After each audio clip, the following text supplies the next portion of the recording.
Hey there, welcome back to That's Not Proper. And I'm your host, Corey Asuncion. On today's episode, we're going to be hearing from a truly wonderful woman.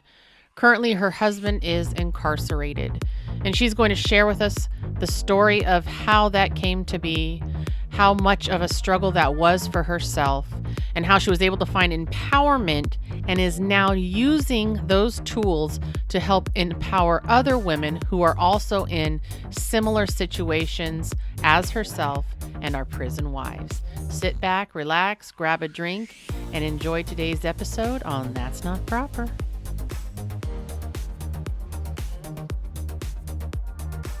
Okay, so today my guest has an MS in biomechanics. She is a certified personal trainer, an OCB figure competitor, a motivational speaker, and in 2019 competed and won the Alzheimer's Association Memory Ball.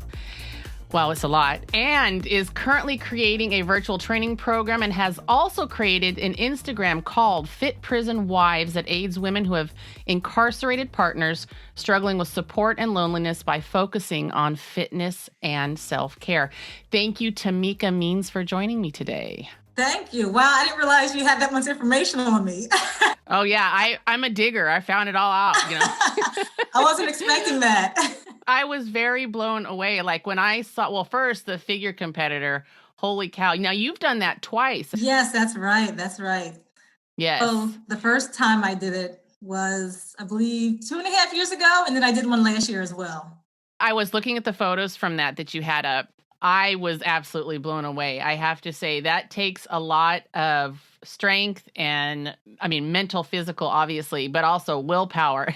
I'm watching and I'm thinking, gosh, I love cake. I don't know if I could do these things. So do I. And then the memory ball. First of all, your dress for that memory ball was absolutely amazing. But how very exciting. I believe you and your partner raised $117,000. I think it ended up being $119,000. That was wow, unbelievable. I guess your goal initially was like 25,000 or yes, something like that. Yes, you knew that. Yeah. Huh? You are a digger. I'm a digger. Yeah. Well, I figure I better know about you if I'm going to talk to you. Yes. So yeah, I was very, very impressed. And so let's go back a little bit. Okay. Tell me your backstory. I guess we're going to go back about 5 or 6 years ago, maybe a little bit. Okay. What brought you to establish Fit Prison Wives? Ooh, well, this is kind of a long story, but I'll try to give you the main pointers. So I'll fast forward to back when it was me and my husband and at the time, I believe my 1.5-year-old son. Mm-hmm. And we were about to go to a baseball game. So my husband ran out to go return a game to GameStop. And needless to say, I was sitting there waiting, and my husband never came home. Imagine that happening to you. I live in Baltimore, and in Baltimore, there's a high murder rate. There's a lot of drugs. You know, it's everything you can imagine is not great. So the worst fears are running through your mind at that point. Oh, my God. My evening was filled with calling every hospital. Gosh, I thought my husband was literally laying dead in this alleyway somewhere. That's where my mind, wow. Woo. That's where my mind was at the time. Mm-hmm. It wasn't until the next day, and I had to go to work the next day, and I did go. I went to work the next day, and I was a mess. And I can't remember if I even worked that day. I thought it was a light day, but I found out that my husband had gotten locked up. And it was totally unexpected, and I was just like in shock. But I was relieved that my husband was alive. Right. That was literally the day that my life was turned upside down. What year was this? Oh, it was October 10th, 2014. Now, what do you do? I mean, I can't even imagine at that point. Like you said, it's interesting because as you're telling me this, I feel the chills, running up and down my body because I've had situations with having as many children as I have and older children and then a partner where they don't show up and you panic and your mind goes straight, I'm calling the morgue, I'm calling the hospitals, I'm checking, inmate searches online. I've done all of those things before. And then they come home and then then you want to beat them a little bit, but then, they've come home, and so you're thankful they're home. And so when you say that you never got an answer that evening, I can't even imagine attempting to go to sleep. No. So then to find out, I didn't sleep. Like, my husband is the type, he calls me when he's late. He will text me. He is not the husband that was disrespectful. He is the person that lets you know. He always tells me what's going on. So when I text and call him, he doesn't respond. So that, I'm definitely worried. So right. Sometimes I think there's a stigma too about men. I definitely want to say that, he was the greatest dad, greatest husband. And, just because he is located in prison doesn't mean he wasn't all those things. But people just sometimes think that because they're there, then they have these certain thoughts about what that person must be like. Right. Oh, absolutely. There's all these stigmas attached to that, idea that we have, especially with someone who's never experienced it, I'm sure. So then what was your first step from there? So you find out that he's been arrested. What do you do from there? What's the first thing that you did from that point? The first thing I did, wow. Besides probably cry, because it's probably what I would be doing. Oh, yeah. I think at that point, once I realized where he was, I think he told me to call a lawyer, and it was such panic. It was really, right. It's hard to recall and remember these things because your brain is just, this was a tough time. But I think I just do what anyone would do, probably call a lawyer. You're trying to figure out what's going on. Wow. Calling family and friends who may have any type of experience and what to do, because I'm clueless. Right. The next couple weeks and months were just filled with just basically, how do we get him home? How do we get him home? Basically, that's where your mind is. And right. I did not say this, but I was actually 5 months pregnant at the time. So the stress, I was under so much stress. Also, I had just started my job as a personal trainer. My husband owned the business and he was making most of the money. So I wasn't bringing in most of the money. I had a child already. I was pregnant. And so almost out of nowhere, I was forced to deal with this added stress, the trauma of my husband being locked up, being pregnant, dealing with taking care of a almost toddler. So, and I couldn't function. I really couldn't function. But my mindset was there, just how do I get my husband home? But it got to a point where I realized that this isn't just going to go away. And you think my husband's trying to come up with all these ideas of what can we do to help the situation? And, it gets to a point where it's just like, you feel like no one cares. You're the only one who really cares about him. And the justice system is just working not in your favor. Learn so many things about the justice system. It's hard for me to say justice system right now. Right. When you're saying that, in my mind, I'm thinking, well, my partner and I just had a discussion this morning, and this is like a whole other podcast. I said, but I feel in some ways the prison system is really it's like the legal term for enslavement. And I totally agree. It is the big version of that. Yeah. And so to call it justice is no. Yeah, it's not. It's hard. But what else you can do? Because that's the term everybody else uses. But as you have experienced it, that's not what's happening. Much. Everyone is not treated the same, unfortunately. What applies to some does not apply to all. That's the reality. Right. That's kind of where my mind was. Probably the next probably 8 months after the October 10th date. So I would assume then too, and tell me if this is true or not, there's that idea when you're in a situation like that where you almost feel like your hands are tied. And so not only are your hands tied, but you're not being heard. Yes. Your partner's not being heard. And you're trapped. There's just, what do you do? It's got to be such a frustrating experience. And then, did you guys experience that? Yeah, I think on my end, I can't speak for him directly, but on my end, I would say, being as though I was in a new job financially, and this is, I'm sure, something all prison wives deal with. Single mothers in general, just lawyers cost thousands of dollars. And Right. I could not afford to pay for a lawyer. I could not. Mm-hmm. So I was stuck to deal with the public defender. So, and I'm sure a lot of other women and people in my situation have had to go that route as well. So, Something I noticed in your Instagram, which by the way, her Instagram is Fit Prison Wives, but in your Instagram, I had noticed one of the comments, or maybe it was a video you had discussed, that it took you a long time to tell anyone oh, what was yes. going on. So talk to me a little bit about that. Wow. So, this is my one and only experience dealing or being in this situation. So, me being thrust into this, I was embarrassed.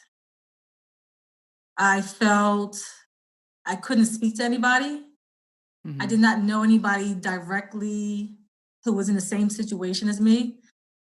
So I don't think I actually told my mom until, it definitely wasn't right away, but maybe a week, Mm-hmm. maybe, I don't know. It's hard to even say this, it really is. I didn't call my friends. I isolated myself. Oh man, whew. Gosh, I'm just feeling what it was like Right. then is just, at work, I would put on my fake smile. My natural instinct is to always smile. It's always a smile. I'm known before this happened. People knew me as that bubbly personality. Tameka's always laughing, smiling. That was me. Mm-hmm. Oh, but and I've always been a determined person, so I had to go to work. I have a house. I have a baby on the way. Already have a little one, so I had to go to work. I had no choice but to keep going. People love to say to me, like they'll say I'm proud of you and things like that, and I'm like, I don't have a choice. And they're like, yes, you do. You always have a choice. So people always commended me for that, but I just did not want to communicate with anybody. I avoided conversations. If someone was going to come and ask me, how's your family doing? Or, I haven't seen your husband in a while. Oh my God, that was a nightmare. Holidays. Oh God, holidays are the worst. I think my first Thanksgiving, was it my first Thanksgiving? It could have been my second because, holidays hit you hard. It takes a while to get through them. Oh gosh, just his absence, him not being there is just like, the holidays aren't the same. Thanksgiving is not Thanksgiving without your loved ones. Christmas is not Christmas. Valentine's Day. Holidays is not something to look forward to. Now I look forward to holidays, but when the first year or two, I didn't enjoy them because something's missing in your life. There's a hole. You feel empty. I've dealt with a lot of loneliness, anxiety.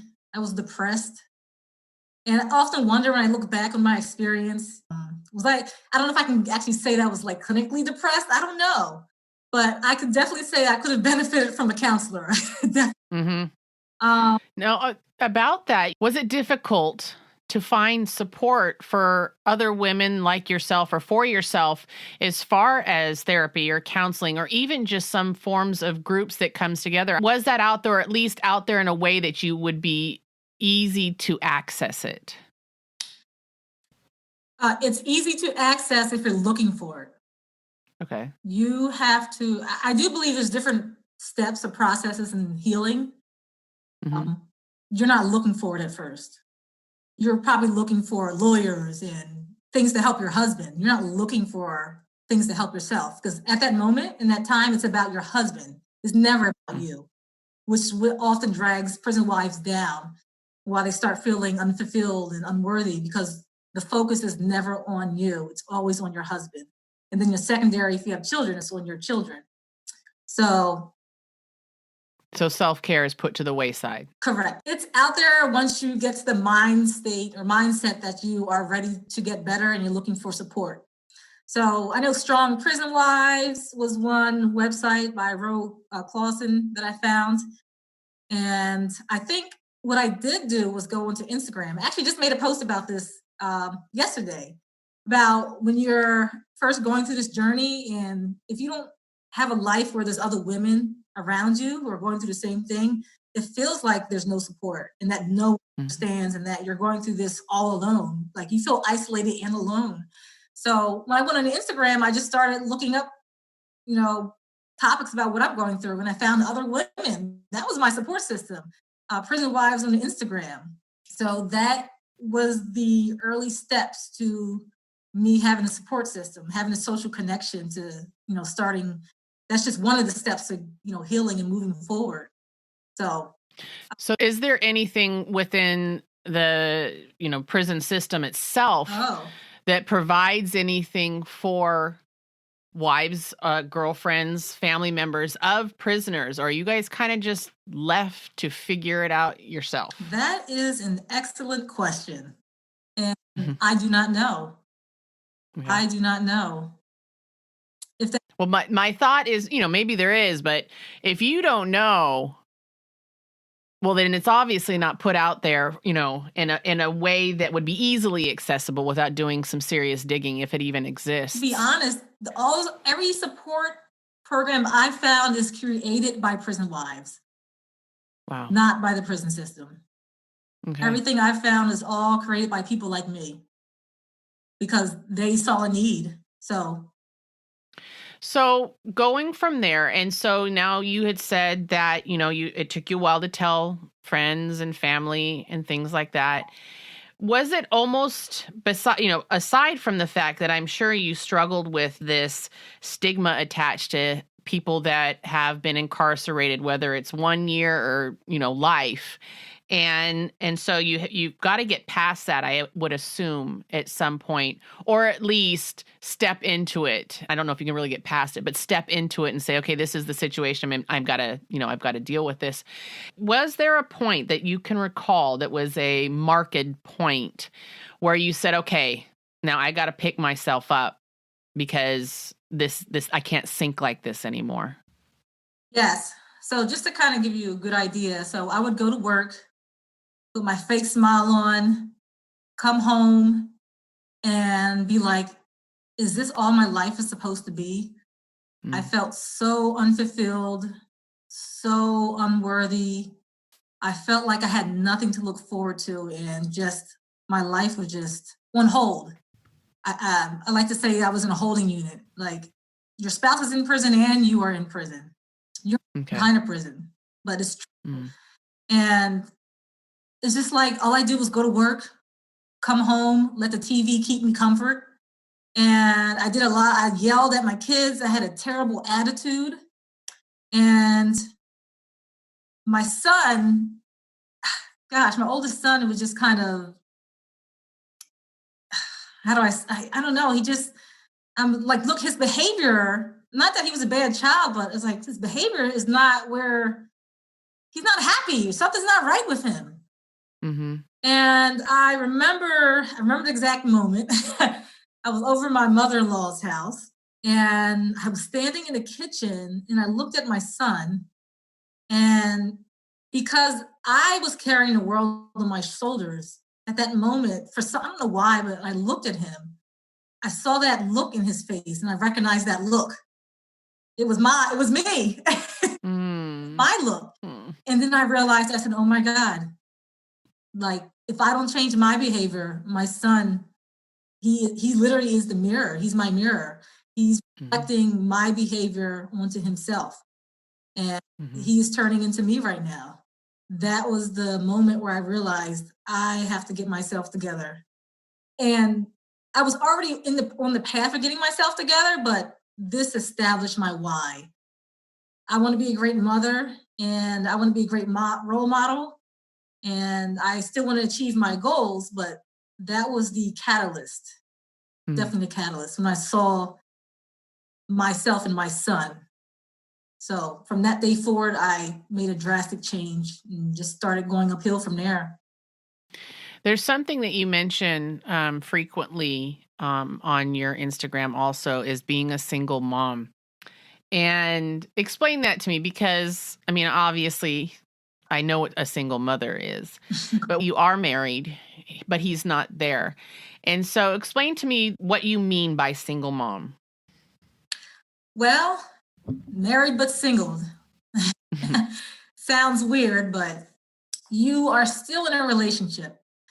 Hmm. Some of the, I guess, not struggles, I should say struggles with being married, but not having your partner at home is you are still, I chose to stay with my husband, obviously, Hmm. and I want him to be in the children's life. So you're forced to find ways to include, the father of your children in your children's lives. Hmm. And it can be a struggle because you're both parents. He doesn't understand what it's like to be home by yourself, pregnant, and then dealing with two babies. Um, it's hard because you have to be the mom, you have to be the dad. You don't get a break. You are a single parent because Hmm. your household operates like a single parent home. And the biggest thing between, let's just say, you have a mother who chose to be a single parent. So they knew going into pregnancy or at some point that they were going to be a single mother. Hmm.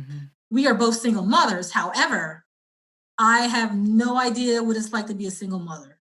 I went from a two-parent household instantaneously to a single-parent household. So I did not know how to function. I didn't know how to do it because I had the luxury of having someone there to help me.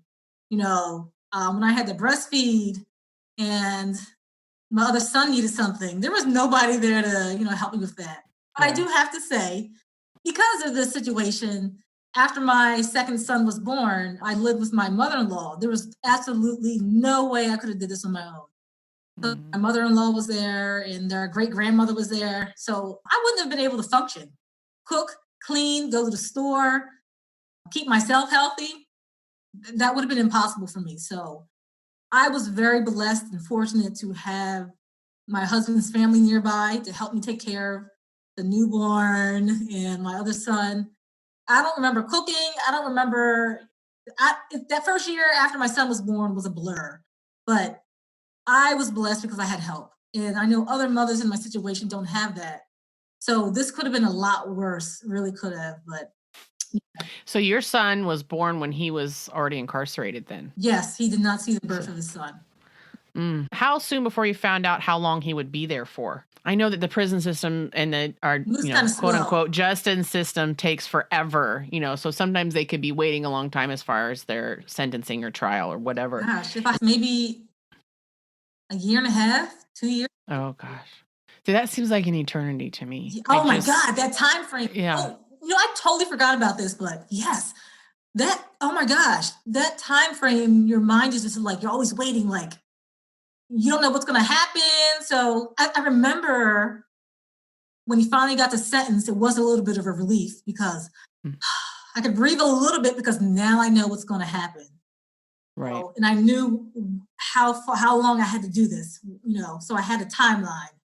It gives you there's an end in sight. It's one of those things that, because the focus is not on you, it's one of those things that you have to look forward to, like, ooh, but they keep postponing, Mm. So that's one of the things you actually have to look forward to. It's not really a positive thing, but Well, it's positive for you. You know what I mean? I could see how that could become a positive for you, doing all of this alone. How long was he going to be there for?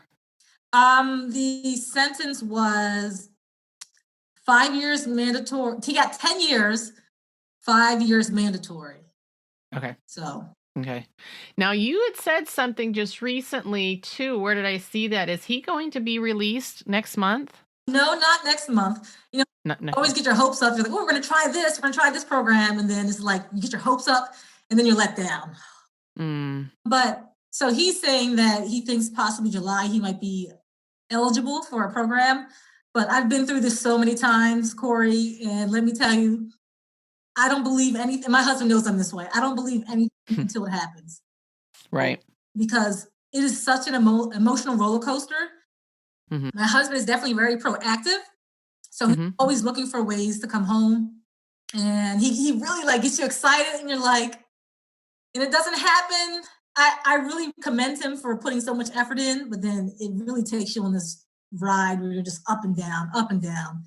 Do you feel like, as far as how you two can support one another, do you feel as though you're able to do that? Is there an unequal balance as far as support for one another? Do you feel as though you're supporting him more versus his inability to support you? How does that work for the two of you in your relationship? Oh, it fluctuates, to be honest, because we both have our ups and downs.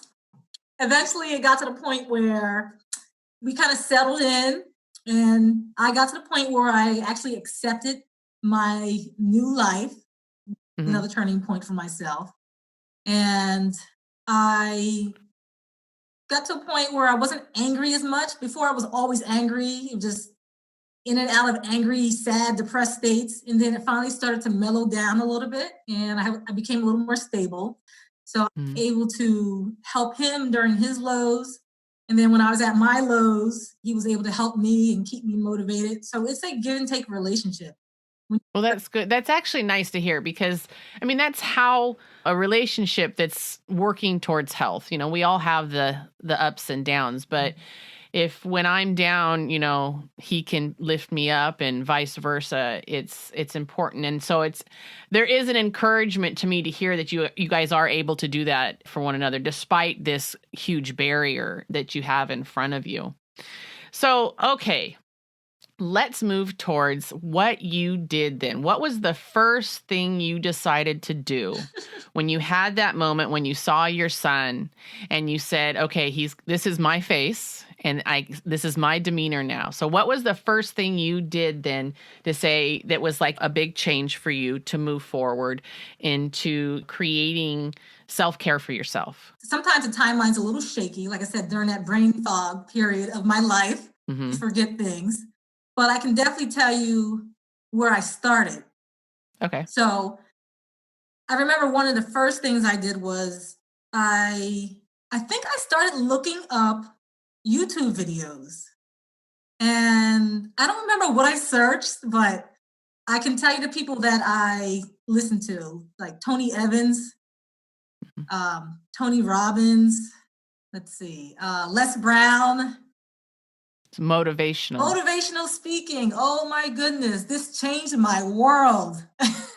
And I spent my morning routine was to listen to nothing but motivation, and inspirational speeches. They were my friends. Oh my goodness, when I listened to other people speaking about how to get yourself out of bad situations, I have done literally every single thing. I'm so proud of myself because I've done pretty much everything that these people are saying. Mhm. I My morning routine was focused on, filling my brain and my top 5 friends. Those were my top 5 friends Mhm. with nothing but positivity. I decided to remove everything negative out of my life. That includes events, people, places, and the one thing I definitely remember was changing my radio station. That was huge for me. Hmm. So instead of listening to my typical rap and R&B, my radio station to this day is on 95.1 Shine FM. Shout out to them because my so serious. They need to get a major shout out. I donate to them every month because they have helped change my life. I had to say Wow. so. And I've always been a faithful person. When I had no idea what to do, I literally just prayed and said, God help me, because when I had no strength to figure out what to do, that's all I had the strength to do. I started there. And once I realized that, I think after that moment with my son, I realized that in order for me to feel better, I had to do it myself. So I have Mhm. a right to feel depressed. I have a right to feel angry.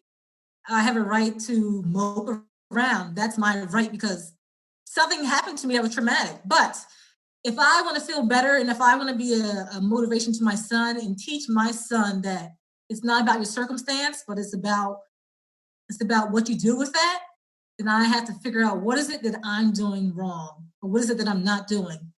And I think I can't remember, but one of the first things I did was either the competition or it was a race team that I started.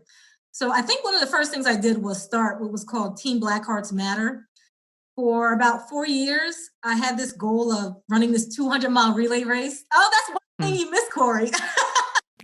No, I did see that and I forgot to put it up here. Darn it. I saw it. So I had this goal of doing this 200-mile relay race, and I really wanted to get an all-black female team together. But I was like, who in the world is crazy enough to do this with me? I had no money. I'm barely paying my bills. I needed at least $2,000+ to put a team together. So I put up a YouTube video, and it started there. So for like 3-4 years, I started this team and raised, I think my last race, I raised like $5,000. Wow. Amazing. And we traveled to like Adirondacks, and this was the most empowering thing. Oh my gosh. It helped me, it helped the other women. And I'm so looking forward to getting back to this. I'm going to do one next year. But that was one of the things I did. And because of that, actually, it wasn't small. It started out small, but because I saw what it manifested into, it gave me more power and empowered me to do more. So I think after that, I decided, I'm like, why aren't I losing this baby fat? What's going on? I had to evaluate what was it that I was doing, and it was me. Self-evaluation. Self-evaluation is the key. You got to look at yourself. It's not about the people around you. It's not about the people you're blaming. And, you have to figure out your perspective and how you're reacting to what's creating that, turmoil in your life. So I said, you know what? I have looked at these bikini models and figure models for God knows how long and said, hey, I want that to be me one day.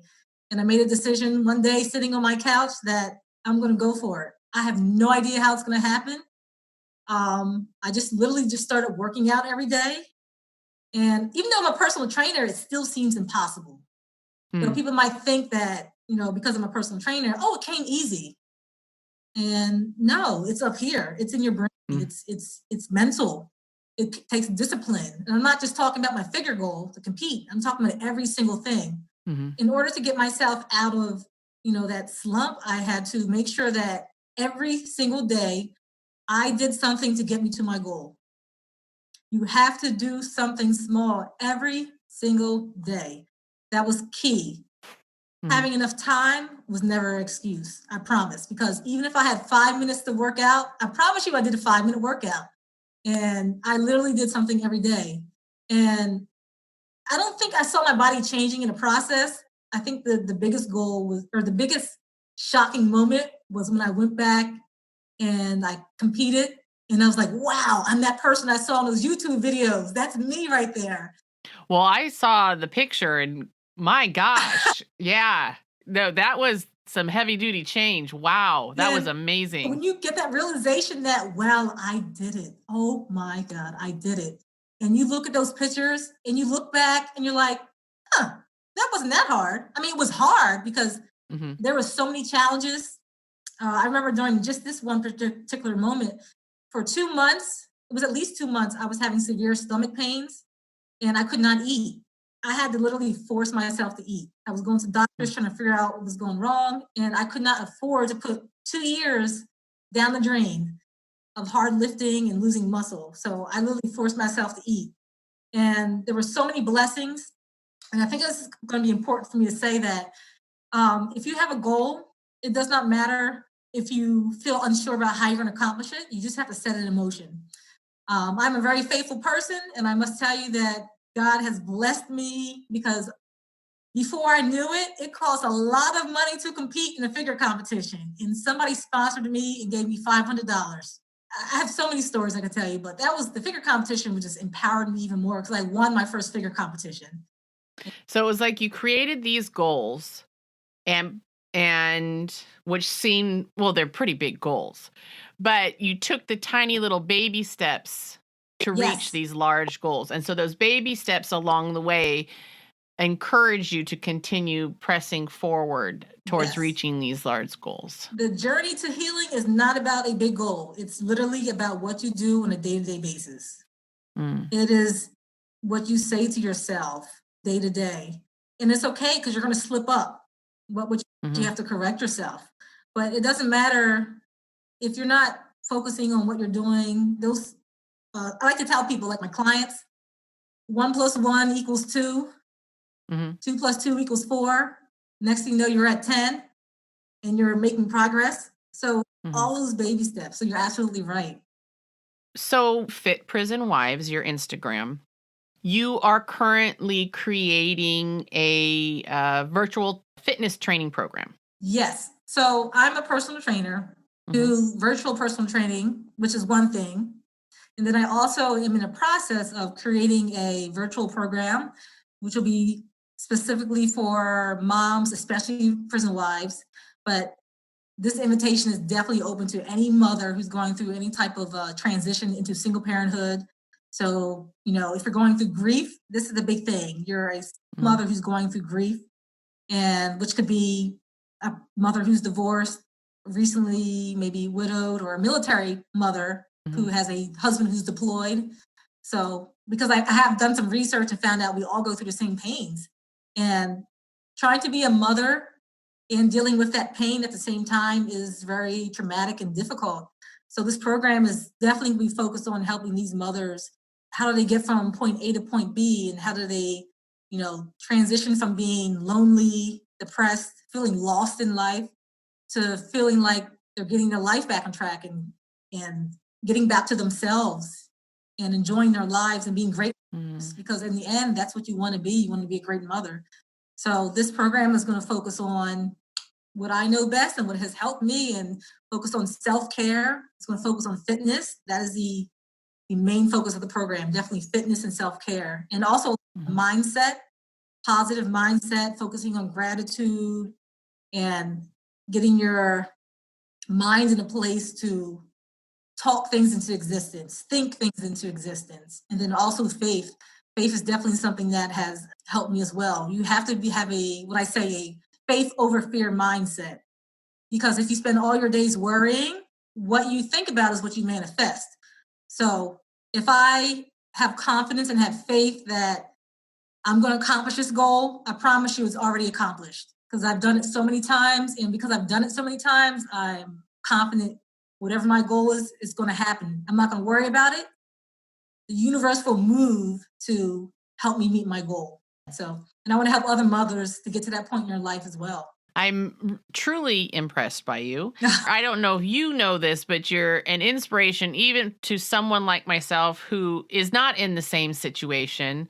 What's interesting is you didn't know you'd be put in that situation. When you were talking earlier about being a single mom now, that wasn't a choice. This was thrust upon you. And, any woman can be put, I don't care who you are, what social class system you're set in, what color your skin is, at any moment you could be thrust into this exact same situation. Absolutely. And looking at it from that lens and saying and seeing, here's a woman who was put in this situation, which many of us couldn't even comprehend, and has changed the narrative on that and to such an empowering thing, not only for yourself, but now for other women and other women that are in the same exact situation, is truly amazing to me. And I am incredibly thankful for you, and thank you that you came on today. I do want to have you let everybody know where they can get in communication with you, especially if there are other women that are in the same situation that are hearing this podcast today and they want to find out how they can connect with you. What is the best way that they can do that? Of course, you can always reach me on Instagram, which is Fit Prison Wife. You can also email me, which is fearlessfitnessunlocked@gmail.com. Okay. And then with regard to the virtual fitness training program, how do they get connected with you once that's all set up and ready to go? Yes. So I'm currently still working on it. I'm almost finished. So what I'm going to do is put a Linktree link in my bio on Instagram, and I will put an interest link up there. So if you're interested, you can sign up ahead of time. So I'll get that up within the next couple of days. And I also will be starting a YouTube channel. So I look forward to getting some videos out to you ladies. Just to say one thing, that ladies, you have to remember to focus on you.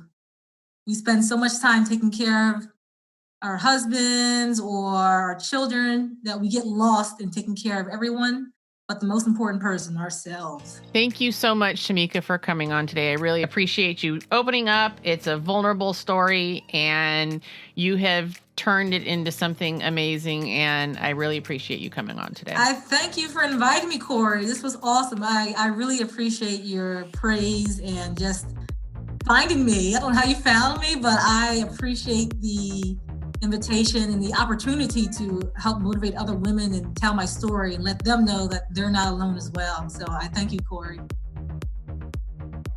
Thank you for listening in to today's episode of That's Not Proper. Remember to check me out on Instagram and Facebook at That's Not Proper, as well as my website, that'snotproper.com. Remember to subscribe, share, and review That's Not Proper on whichever podcast platform you are listening on.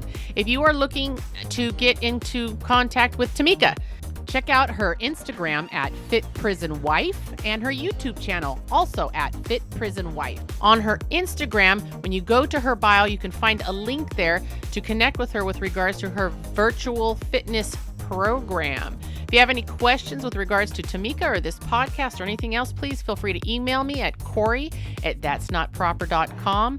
All of these links will be included in the show notes just in case that was too fast or too much information for you. Please stay tuned for next week's episode of That's Not Proper, when I will be speaking with Glenda Hoon Russell, who wrote a book called The Status Foe. She actually sold everything she owned and is living in an RV, debt-free and happy.